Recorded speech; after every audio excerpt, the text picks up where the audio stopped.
Good afternoon, everyone.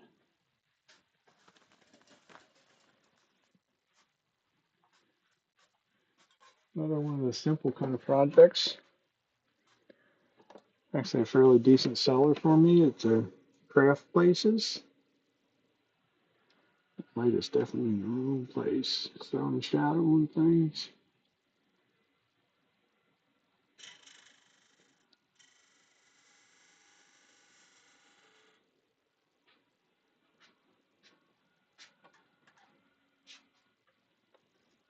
So what I just marked out is this lid. It would help if I had a jar to go with it. So you can see what we're doing. So we'll put this jar, we'll make a wooden lid for this jar. It'll be a honey pot, honey dipper pot, so to speak. Right now we need to recess that lid into that area.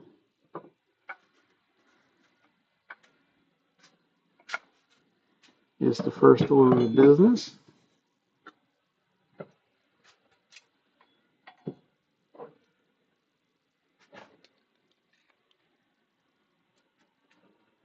And get rid of some of this with the bowl gouge first. Make it a little easier.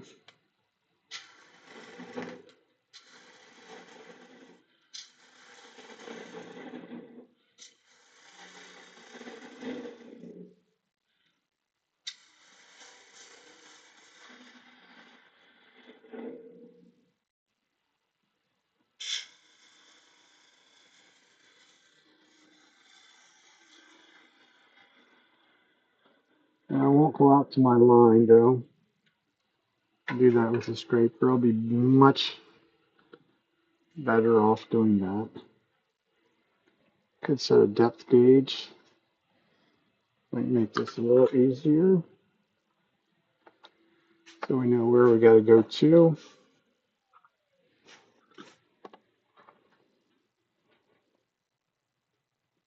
I gotta get down another 1/8 of an inch. At least in the middle.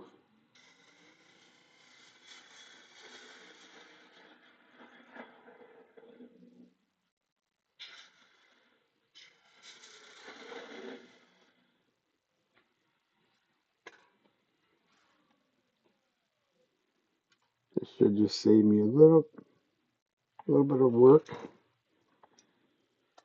Make it a little quicker, a little easier.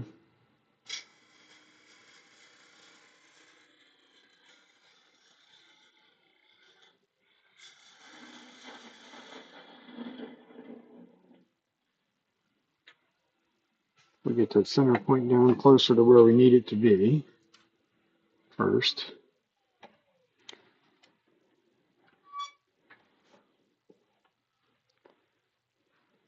And we'll go to our scrapers to make it flat.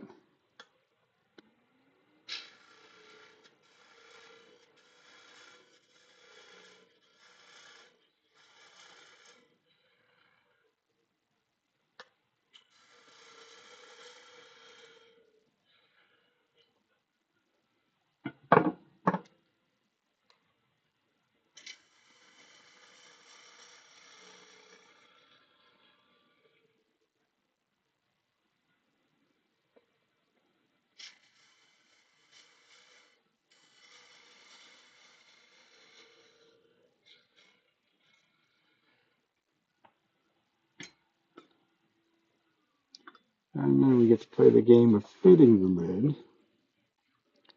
Getting the lid. I'm getting better at this. I make enough of these. It could actually have been a little snugger in there, but that's okay. The glue will take the rest up. Needs to go down a little bit more.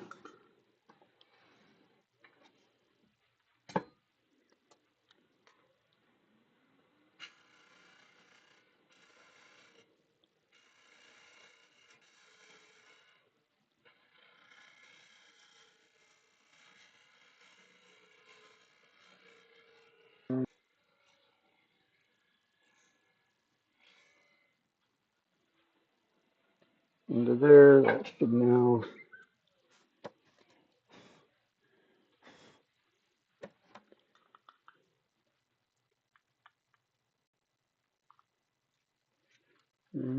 Still not quite deep enough, I don't believe.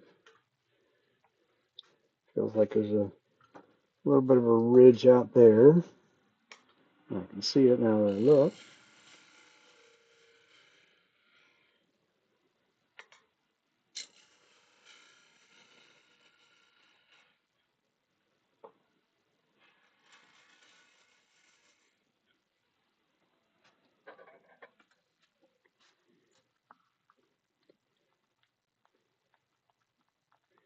I think we got enough. We'll just create a little bit of a tiny little bit of a recess for that little beaded rim to go across. Clean that face up.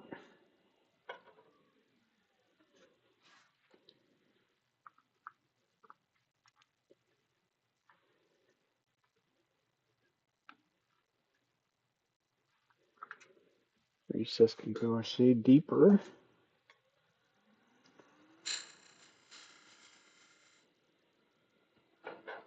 Not a big shade though.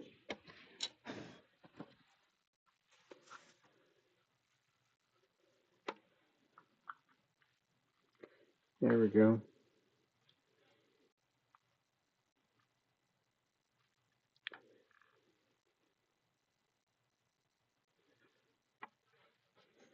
Now that fits.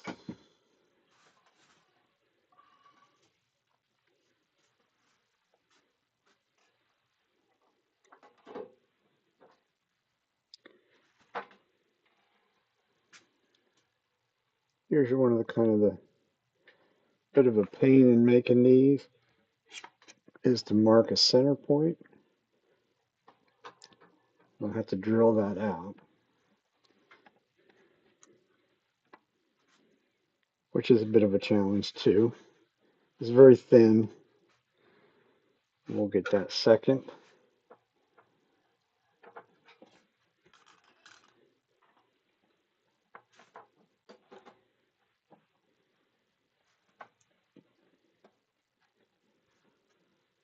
So we'll grab the drill bit.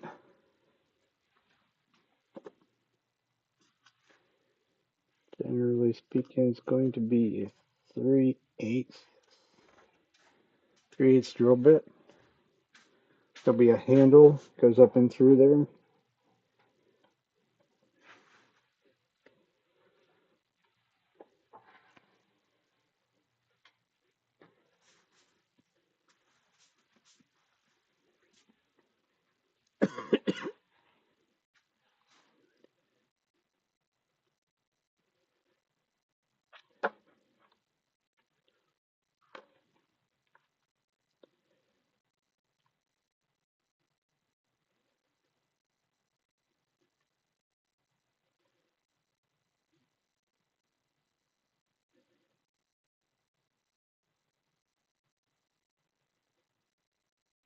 Why is this thing still?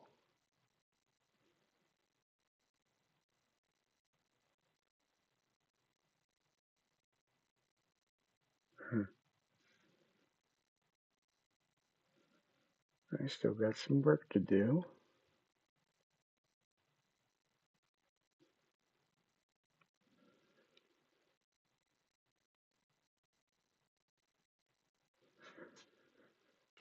Weird. When you want it to do two separate streams, it doesn't want to do it. Now it wants to do it every single time. So drill that hole a little bit, real, a little deeper than the drill bit is, which will give me a little bit over 1/2 inch, something like that. The plan is not to make a separate lid. At least that's, or separate knob. Stuff's a little bit thinner than what I had been working with to do these, but we'll see. So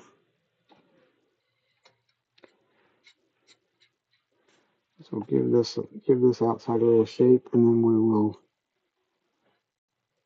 have to sand this edge and a little bit up in here. So we have the best end of a 1/2 inch of material there, which is always a plus.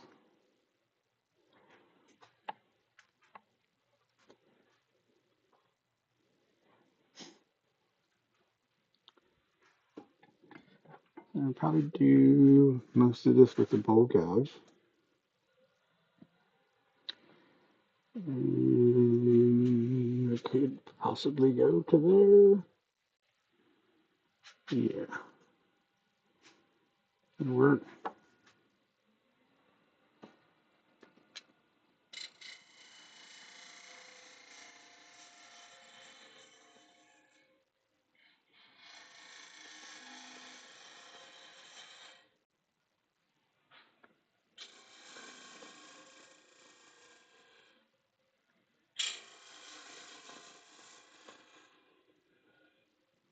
So give it a little bit of a cove from both sides, keeping in mind that there's space in there.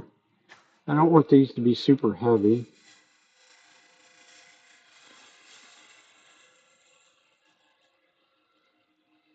So I'll make that cove there. Trusty razor blade goes away.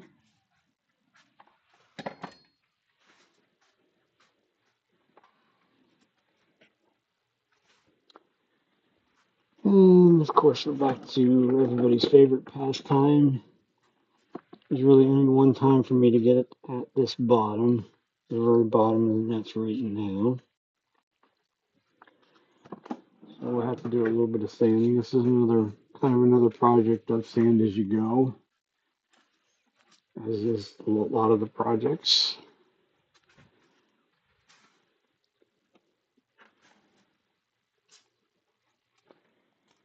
So I shouldn't have to start out with anything very coarse in there. Should be a 220 and go kind of situation.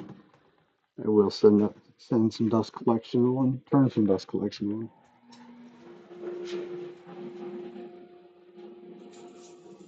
I really just need to sand this little outside edge around that corner, nice and neat. There's really no point in sanding anything in there. It just gets glued. That piece, the lid will get glued in with epoxy. So it's just a matter of finishing this little outside edge, bottom edge. Then we'll be able to reach everything else easy enough. Probably should have changed my chuck jaws to the shark jaws rather than these. We'll see what it looks like. We might have to do that. Because now we're going to flip it around.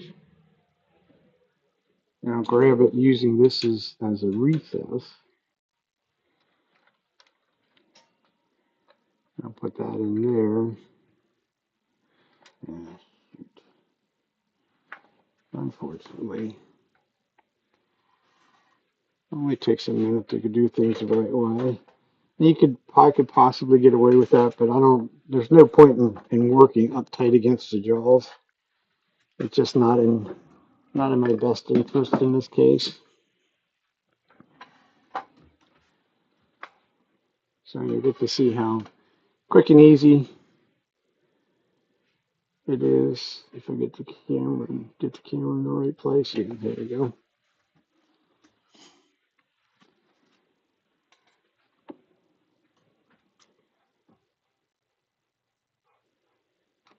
I generally start with number 1,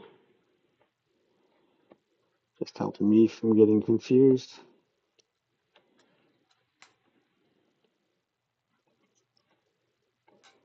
Always a plus not to drop anything on the ground as well.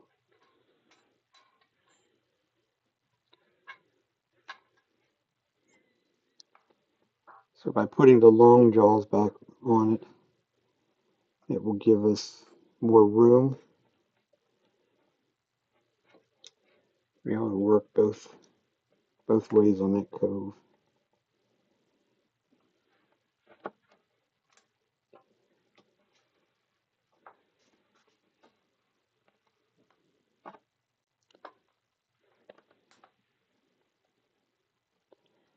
Lots of people out there just buying more chucks rather than changing jaws. I have that with the bigger chucks. I'm fortunate enough to own 3 of them. You know, people that own 15, 20 different chucks just because they don't want to change jaws. To me, that's kind of an unnecessary expense. Would be nice in some ways to have 2 of this size here. Technically I do, but it's one. The other one is for the small lathe.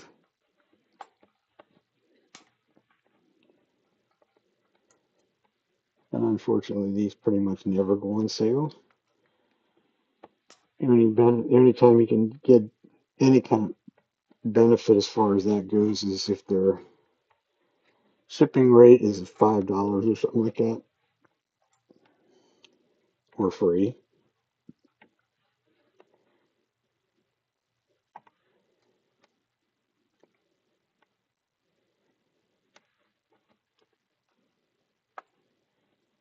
I mean, this particular size would come in price tag with jaws. Although I probably would, if I bought another one of these, I probably would not buy it with jaws. I would probably get it without jaws. And it puts them down 260, 270 area. With jaws are about 300. But they last.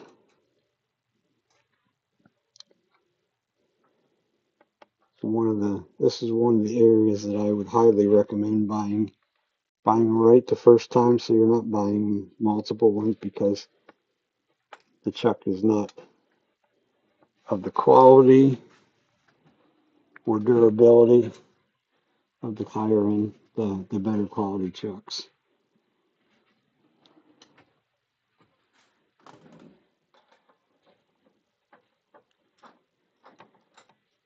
So that's not too big of a deal.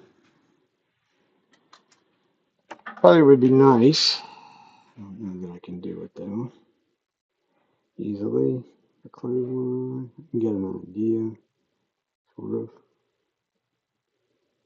semi-close idea where that bottom of that hole is at.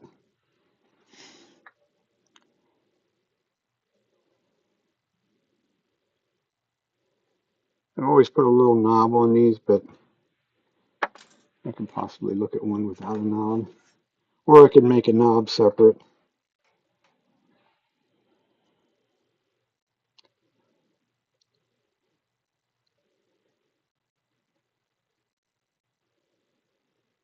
Which is always a possibility of just making a separate.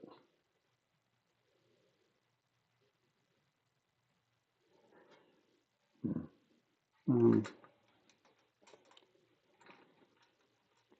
we'll just expand out. Smaller chuck, smaller jaws. It is going to expand out pretty far. We're really only gripping on 4 individual points in there, but it's really more than enough grip strength. At this point, if you were concerned about that, I already have a live center hole in there, but we could always bring the live center up for a little bit, just so we get closer. Sort of would be a situation where you got it, you might as well use it and make life safer for you. So now we can proceed on. And this should spin true. If we did everything right, that part will spin true.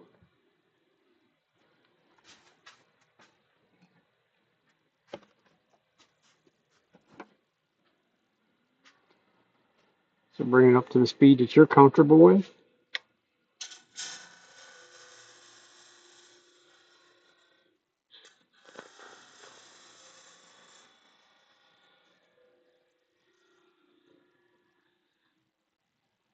Sort of make a complete sort of a cove in there.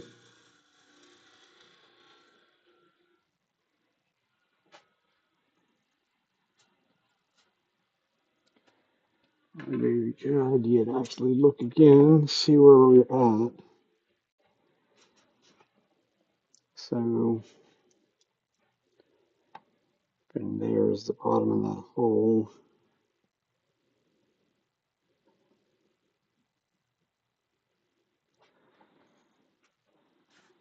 I think this one's going to be a knobless one. I think I will run that around there. I'll cut it off, I'm sure.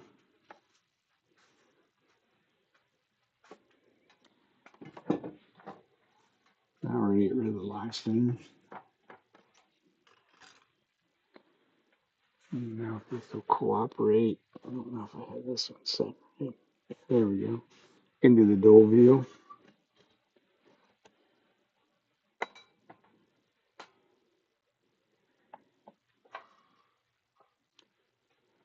So we know for sure, first order of business is get rid of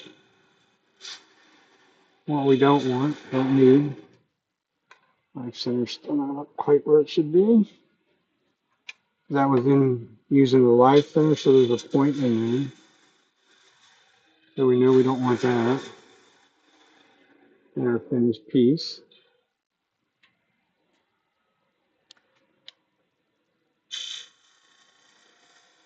So we can sort of start rounding this over.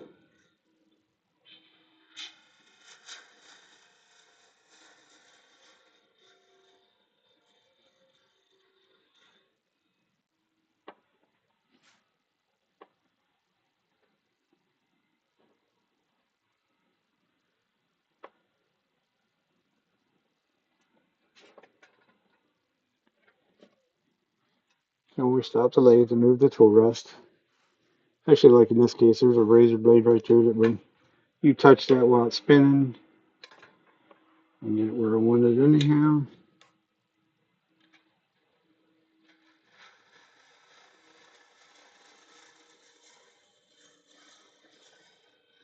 And we'll just make this more of a dome shape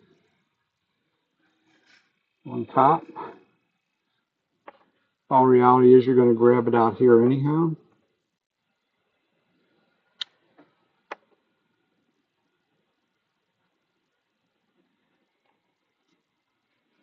If it doesn't suit me, I could also put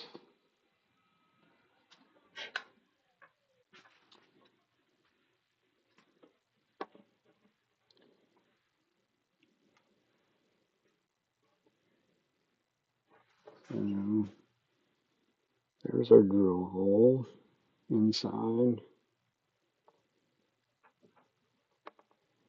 About 5/8 of material in there. The drill hole certainly could go up in.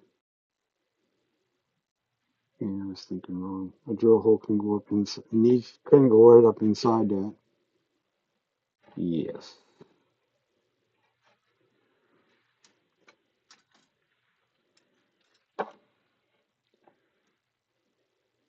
So let's go on the side of bigger versus smaller. So 1 inch.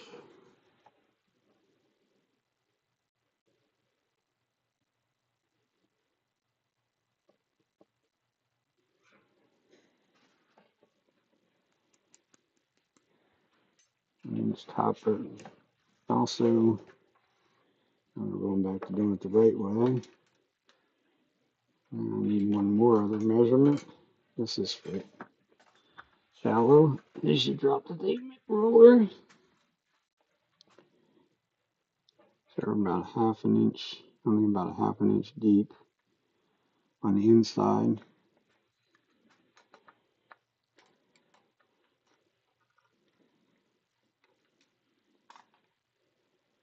So the inside measurement would be down in here. That's to how far it goes up. So we can come down closer to that area.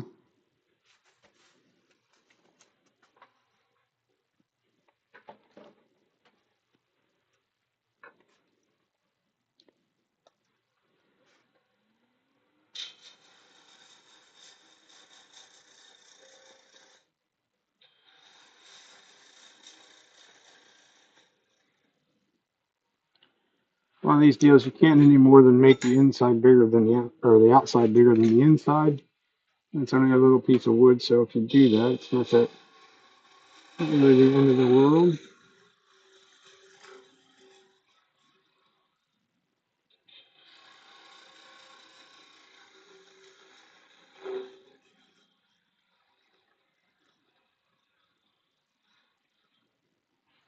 Just sort of getting a rough shape right now. Take that down a little smaller. I want it to be a little tapered.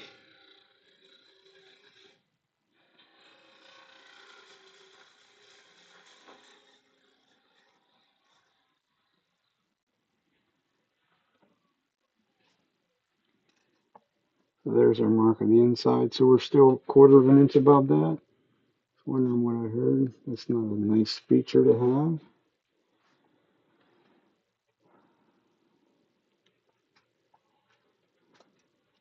I kind of want to get rid of that.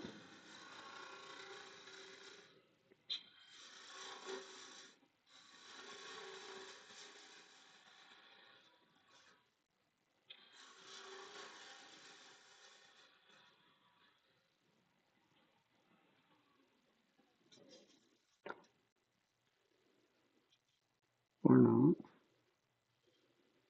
It's a little deeper than what I thought it was. So at this rate, I'd say we're not going to get rid of that.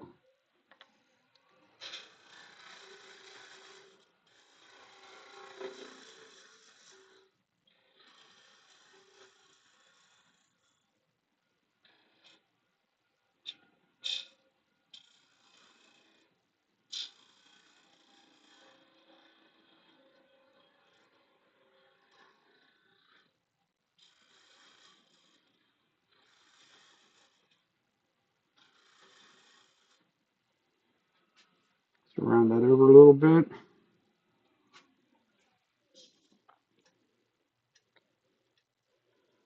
That should be good enough. As good as we're going to get out of this piece of wood anyhow.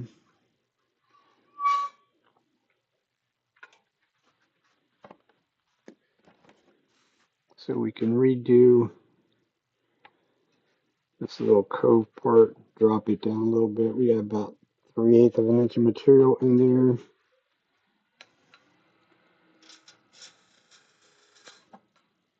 Stick with the bowl gouge rather than spindle gouge though.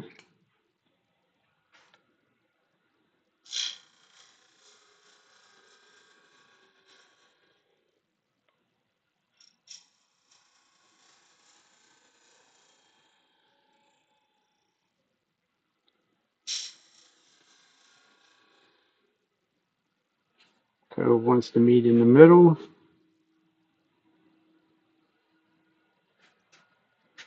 Touch those little edges because they're very sharp.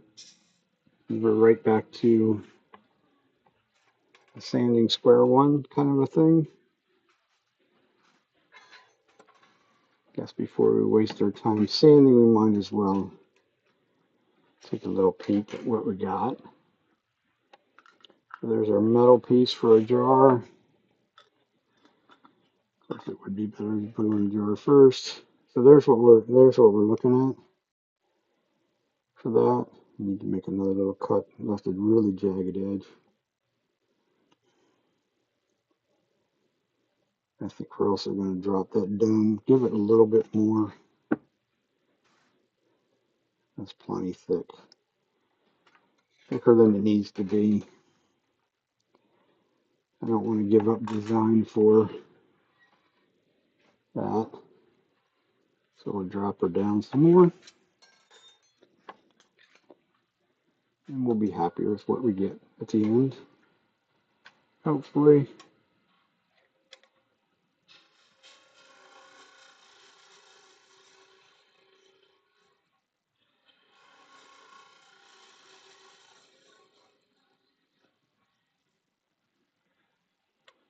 Gonna give me a little bit bigger of a knob to get a hold of.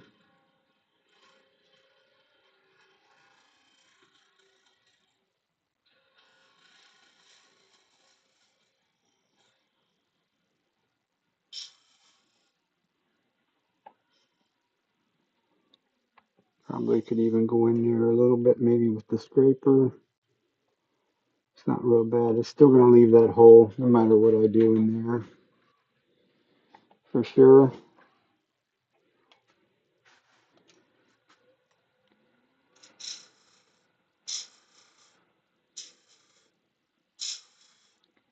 Round that edge over a little bit more there. do it with the tool rather than sandpaper at that point.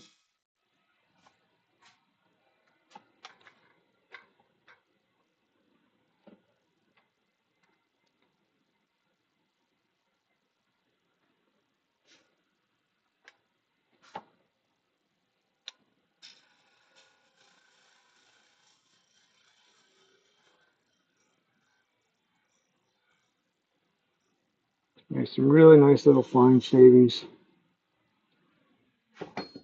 That was actually done with a spindle guys. Drop the handle down, it's a shear scraping action. So it's very efficient. Because this is not a project that we want to see how long it takes us to sand, for sure.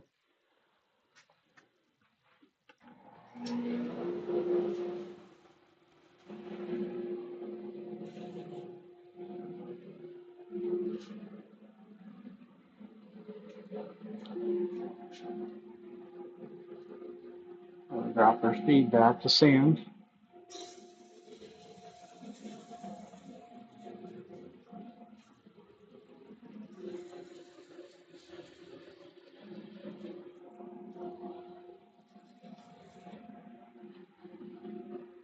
In order to sand this cove, I'm actually going to go in reverse. It just finds it easier for me, my fingers. If I use my finger in the groove, my finger's not cooperating today. I could use something round. Actually could use the end of the tool, which is nice and round. Get in there. Gives it too small of a point for me. Let's go back in reverse.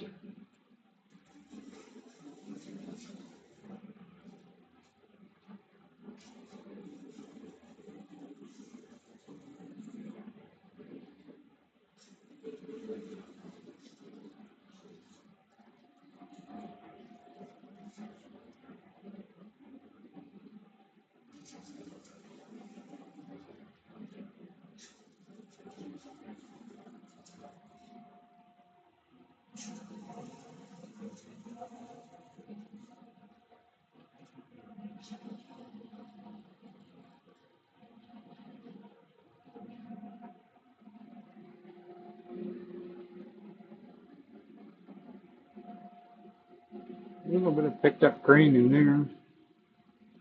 Can't have that. You can get it going the other direction.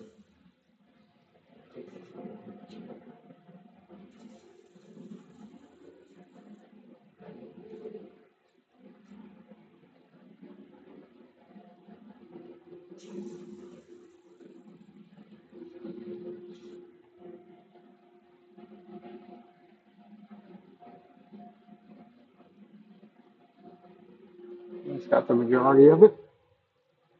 So now we'll just go through the grits.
Sandpaper is just like your tools. It's got to be sharp. Notice if you're paying attention, that little piece that was 220 that I was using right there. It wasn't cutting, no longer was cutting in there, so I literally just going to do the same thing with this. Peel off that end ½ inch, and now I have fresh sandpaper.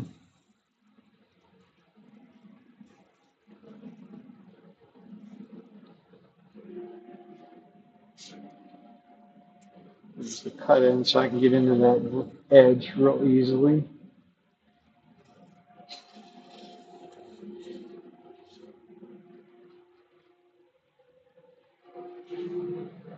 Grab a bit of paper towel.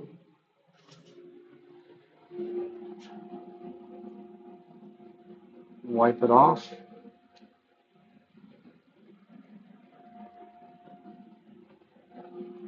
Stop, take a peek and make sure we're all right. The reason for the paper towel is to make sure that we get any loose grit that might be there of the previous grit. Otherwise, we could be just putting the same scratches right back in to the piece that we're trying to remove.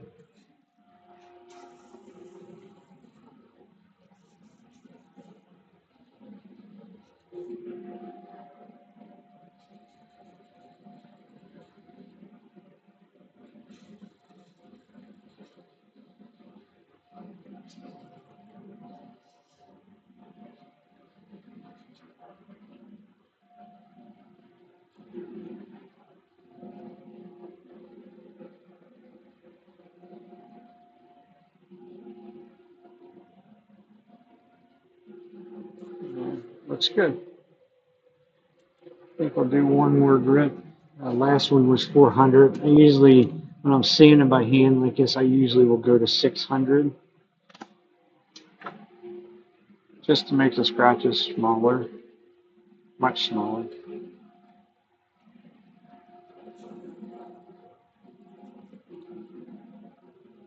It takes a couple seconds really to do it and go over it.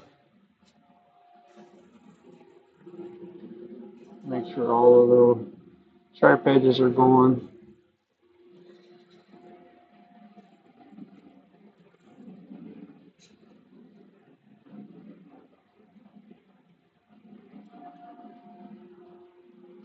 This is certainly something somebody's going to touch a lot, so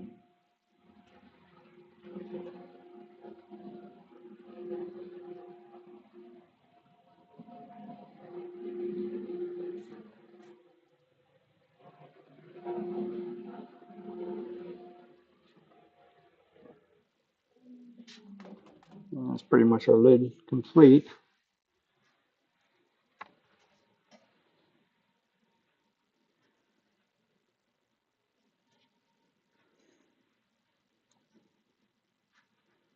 So while I'm at this point, I might as well actually finish it. My finish choice is the Parfix 3408, which is this low setting super glue. This will take one coat. Has no odor, no reaction to paper towels like some of the super glues would have. It'd be a one coat and done. We will do it spinning as slow as the lathe will go, which in my case is like 140 RPM, something like that.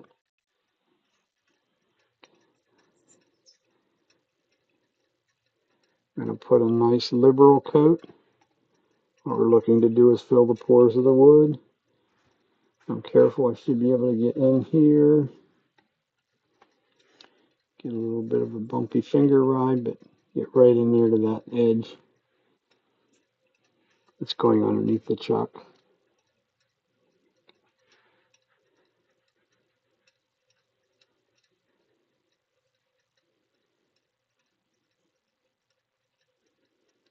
Very simple product to use.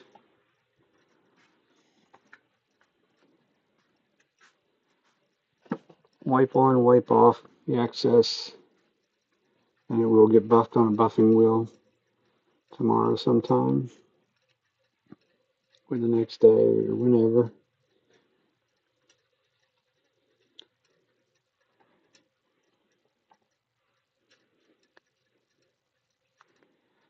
So what I'm doing now is just wiping off the excess. That's all we're doing. You can't leave the excess sitting on the surface. If it can't soak in, it doesn't know what to do. So it just sits there in a little bead and maybe look like a well-waxed car after a rainstorm. So we don't want that.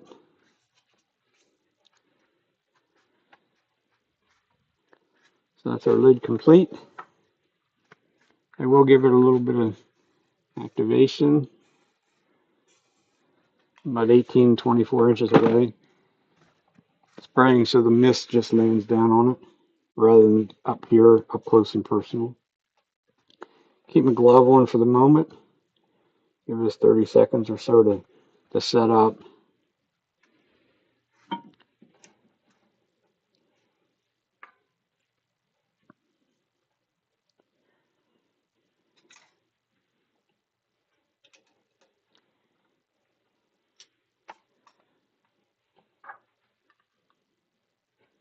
So there's where we're at so far with that.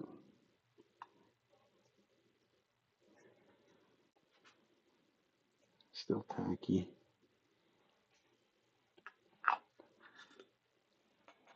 So I'll just put it over top of the lid. The lid sits just proud of the base. So I can sit that off to the side and be good to go.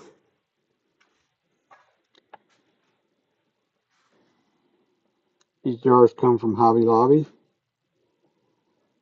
They are $2.99 a piece. Was there a week or so ago.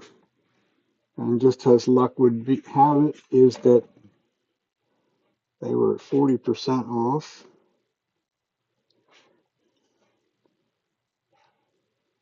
So we need about 3 1/8. I'm trying to remember that. The next thing we got to make is the honey dipper part that goes down in the piece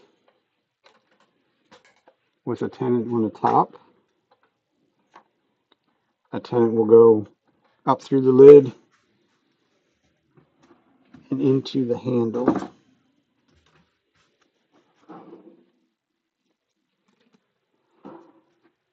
So we'll go between centers.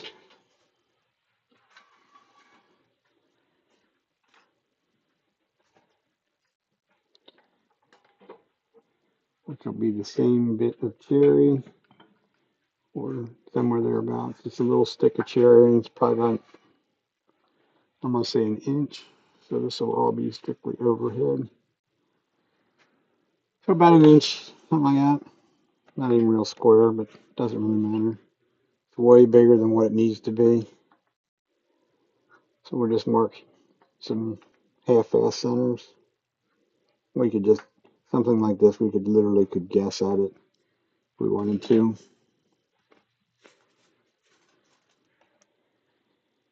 We'll put a punch mark in each end.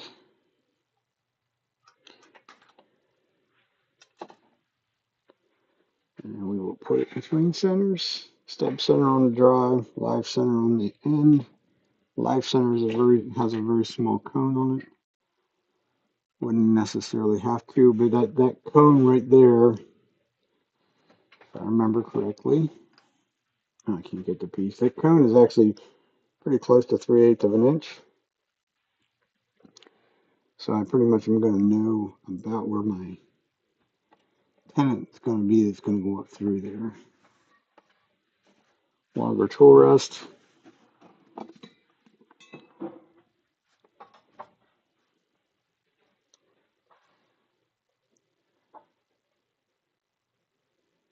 Tool rest height is nice and high because we will go, this is the kind of project that you work with a skew.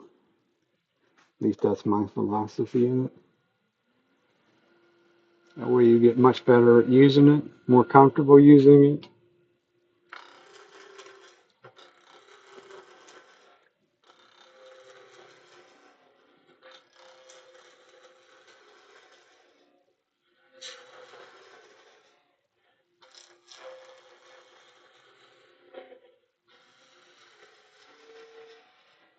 Tool rest is just a shade on the high side.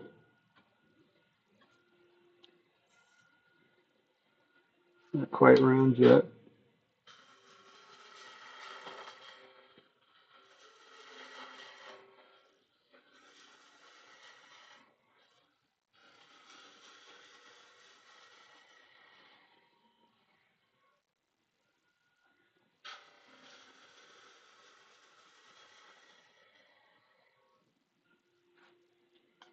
We're out of cylinder there. And just make the rest out of the cylinder.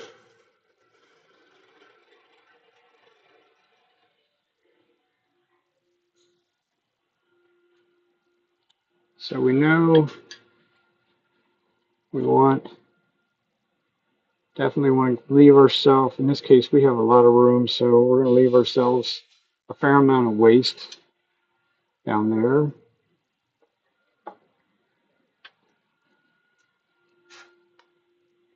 This will be the end of the honey dipper.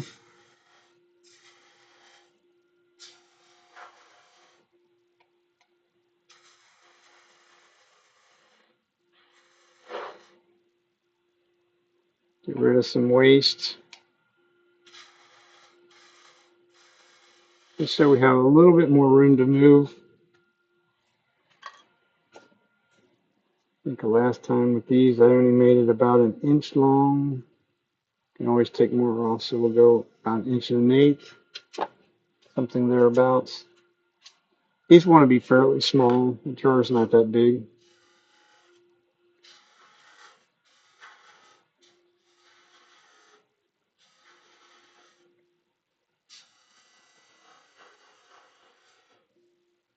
Lots of V cuts to get rid of the corner.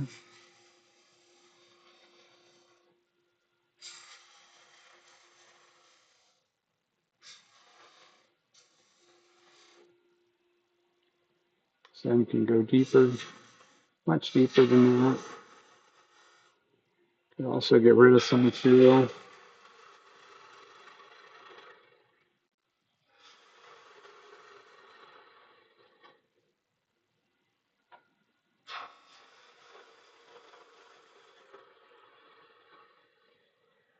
Don't want to get rid of too terribly much. Definitely looks like it's too big around.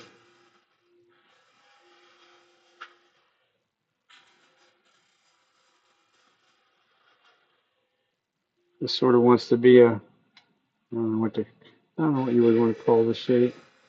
A little rounded.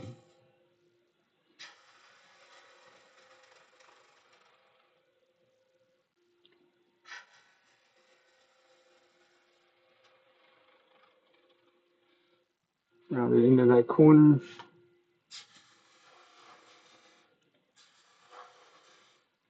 A little bit more V cuts just to loosen it up a little bit more. I like the long point for getting down into those places. For me, it works for me. Works better for me, put it that way. I can see more what I'm doing, which is always important.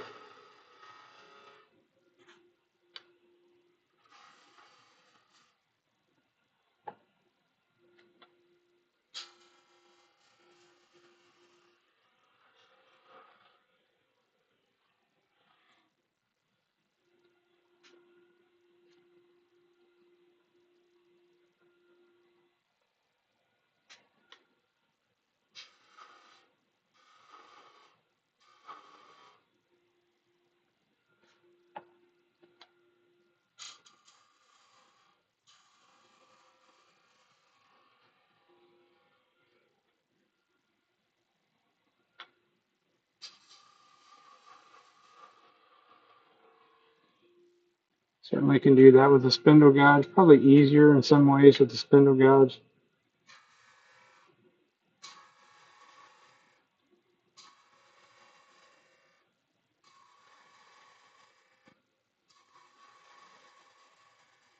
I'll sort of flatten out the middle. I worked hard to get it round. We'll flatten it back out a little bit because it's too big around in my opinion.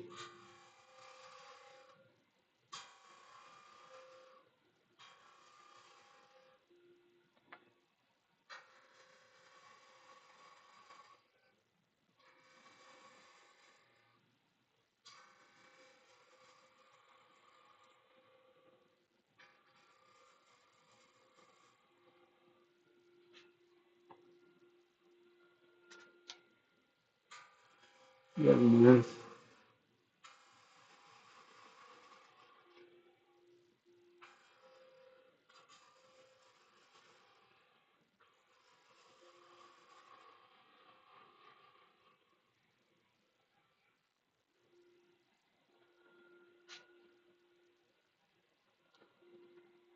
For me, I leave the bottom of these sort of a rounded kind of a ball, almost flat.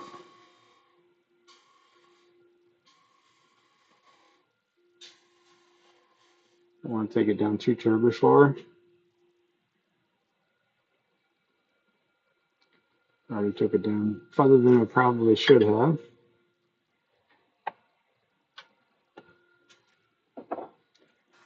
I will, like I said, I'm much more comfortable using the spindle gouge in this area.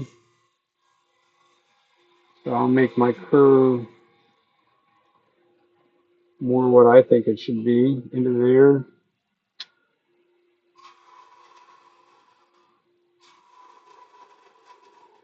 Down into there.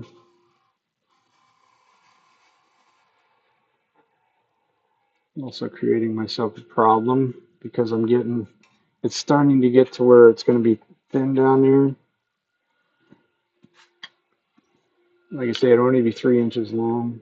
So V groove, another V groove, another one, another one.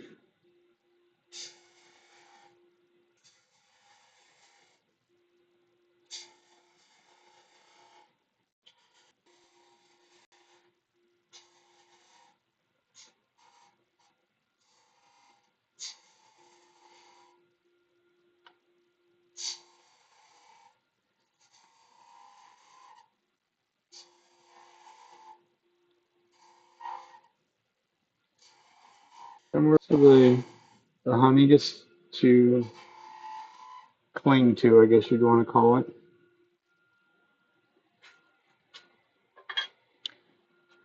One of the things that we could do to maybe make it look a little different, dressier maybe.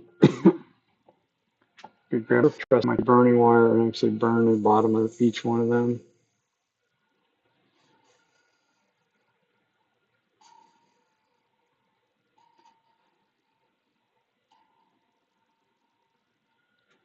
Piece of guitar string is what it is. On handles too. I don't want to do that barehanded. So it's pretty much that. I will probably could give it just a quick sand. Just this part up here. And this is not a real fine kind of a sand. I will get in there, stick the rounded part in that hole, in that slot, just so that it rounds those edges a little bit.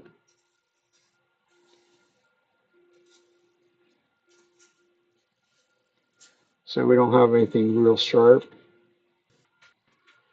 So that was 220. We'll do 320 and that'll be it. This piece will get finished with beeswax, so we're very forgiving as long as we don't have nothing torn, which we shouldn't.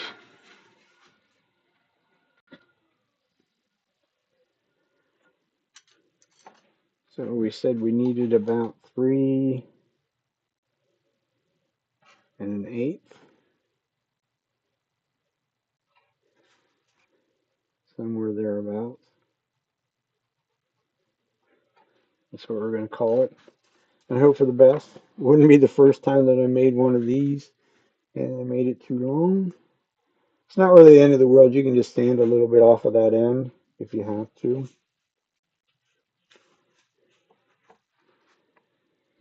Up here we'll make a little bit of a parting tool cut.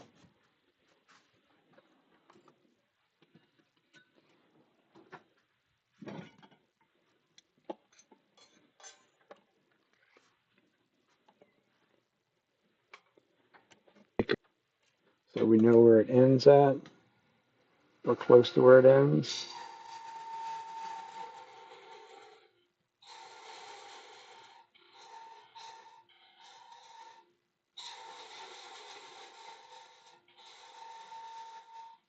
It's definitely going to talk to us quite quick. My version of talking to me is it's already starting to make noise because we've taken a little bit more material out of there than what we maybe should have. That means we're going to have to go slow, make nice little softer cuts.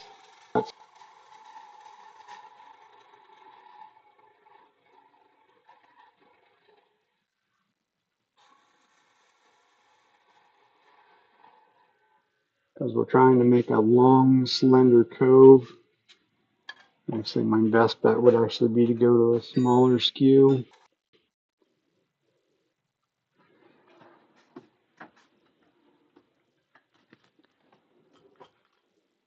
A little lighter in weight, so I will be putting less pressure on it.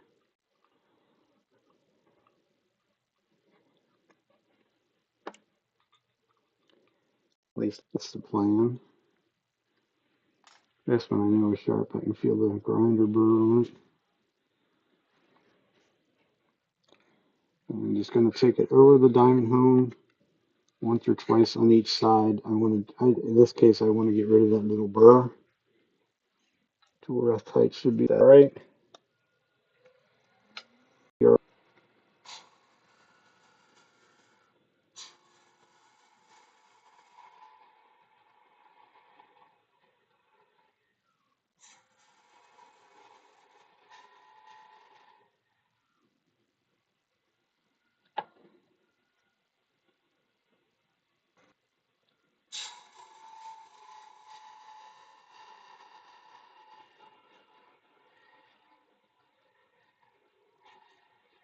It was a little heavier cut than what I wanted. You could hear it chattering. I guarantee you what you were hearing is chatters. And there's chatter marks up there at the top.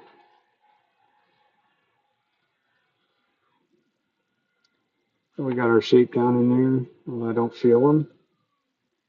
So maybe we were lucky. And we were. It definitely was talking to me. It did not like what I just did to it. A little undercut underneath that rim.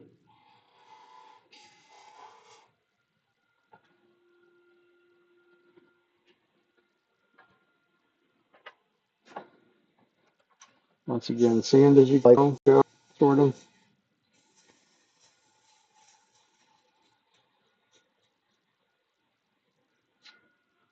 So just a little 220, 320, and we're done.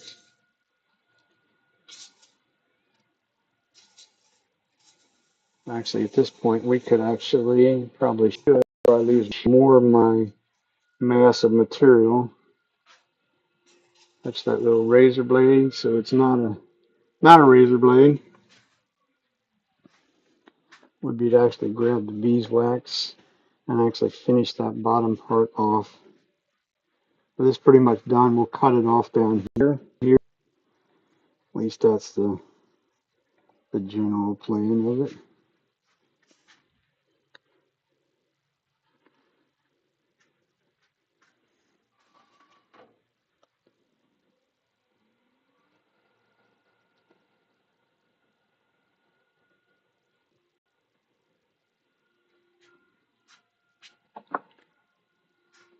A little bit of mineral oil in there. That actually has a little bit more than what it probably maybe could or should have in it.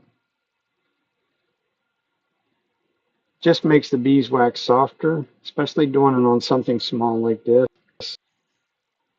You don't have to put as much pressure up against it to make it melt. The next challenge is actually to get in those little grooves. I don't want to leave a big glob of beeswax in there.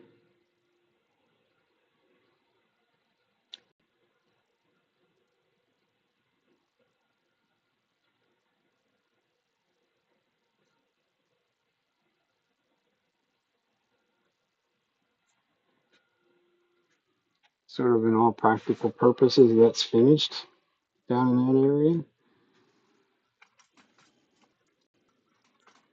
Just set a pair of dividers to hopefully to this hole that we drilled.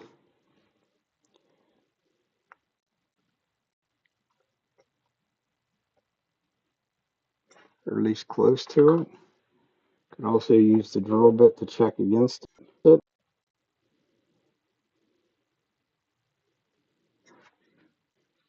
This is one of the times that I will go a little bit smaller rather than bigger on that hole. Also would have been a good idea to know how long I needed it, but that doesn't really have a whole lot of bearing on what we're doing.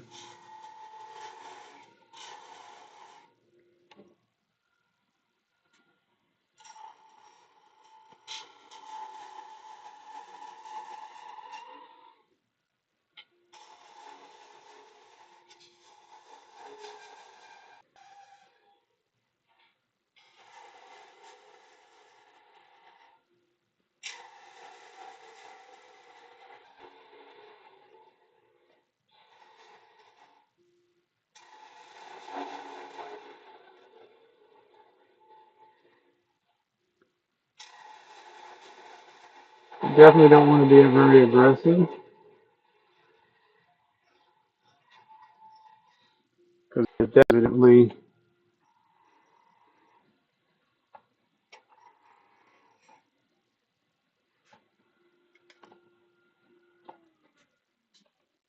one should have two of this style calipers. It would be good to know how deep that hole is. The hole's not as deep as what I would have thought it was. So we're more than enough. So that we can just cut off up in there. That will do with the saw. We'll try and get accurate, halfway accurate measurement on it.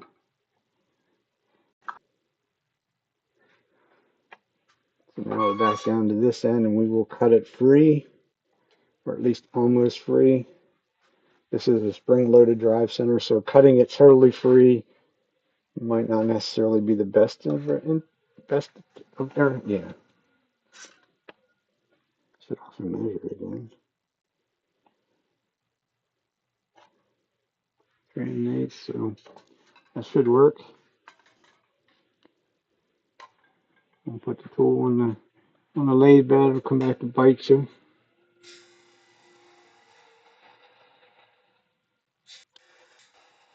Get rid of some more material back here so it has a place to cut off.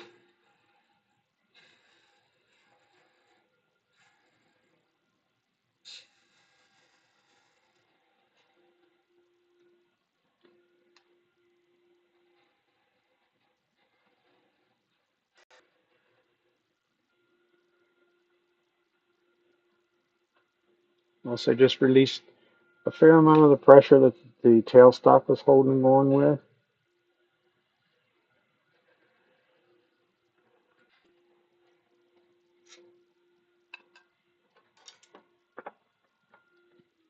We will have a little bit of cleanup on the end.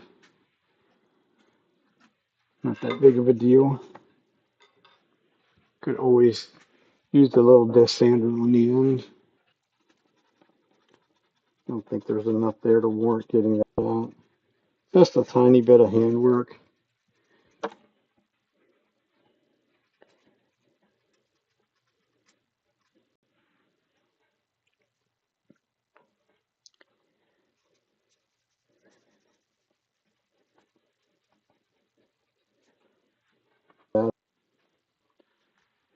And keep in mind, it is just a honey dipper, so we're not a piece of gallery piece or something like that. It's just a simple hand honey dipper in a jar. I just put a little bit more beeswax on the end, seal that up. The honey will do the rest. It will soak into the wood as they use it. I just try and get all the dirt, beeswax, and whatnot out of them grooves. Thought I got it out while I was spinning. Obviously, I didn't do as good a job as I thought I did. Go fingernail in there on our paper towel.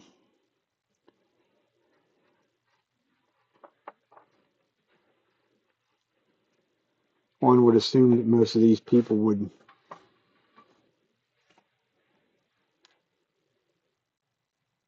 sit. So 3 1/8 to there. Thought I set this depth.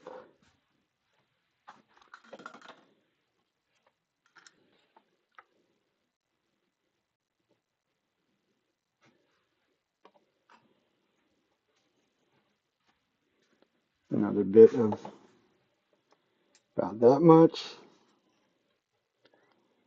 Trying to hold it and get an idea where it's at. Somewhere in about that area. What we're going to call it. Put it that way.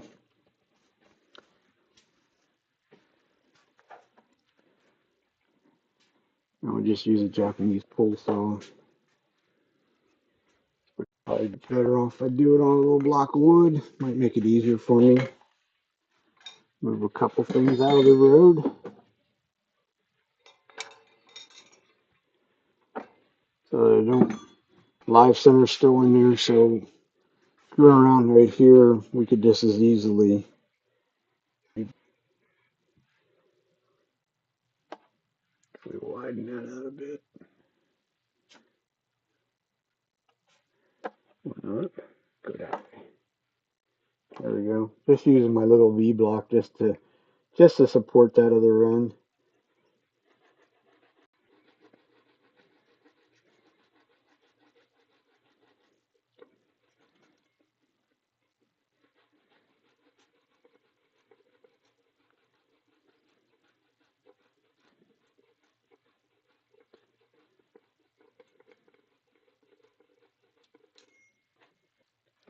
I see lots of people do that with a bandsaw or something like that. I mean, you certainly could, but it's not worth the aggravation. So there's our. I can't put it on the lid. There we would be. This is going to fall out. So we're about 1/8 of an inch off the bottom, which is to me a good place to be. That's kind of our simple-minded project for the day. And like I say, they do sell fairly well.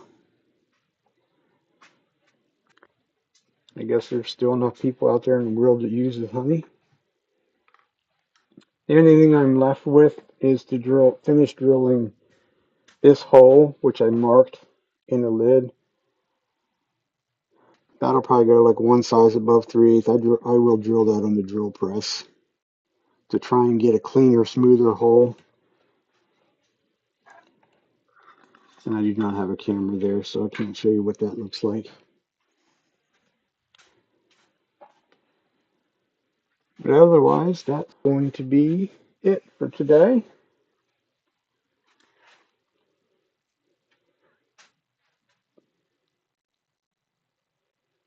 Why did my speech chat not talk to me? Really? Huh. My apologies, I missed that. I have it on. Huh. Hmm. Wonders of modern technology. Yeah, I know, Billy. It ain't Sunday, but we've been doing some of these during the week, late afternoon, something like that. I'm gonna be here doing, working, so this is what we've done. But until next time, you all have a wonderful rest of your day and the rest of the week.